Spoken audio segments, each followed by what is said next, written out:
have a lot to look forward to. This election is very important.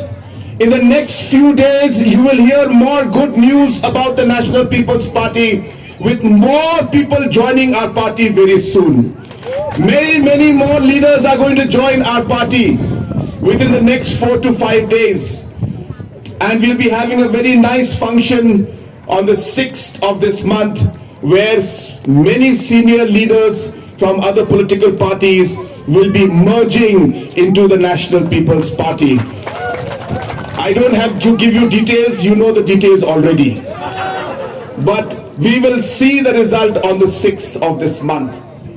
And so friends, our party is growing today from strength to strength.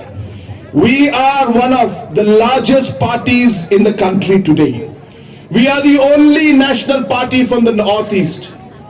Today there are many political parties today who are raising different issues that need to be cleared in Parliament. Friends, let me tell you, with 1, 2 MLAs, 4 MLAs, you cannot go and move Parliament.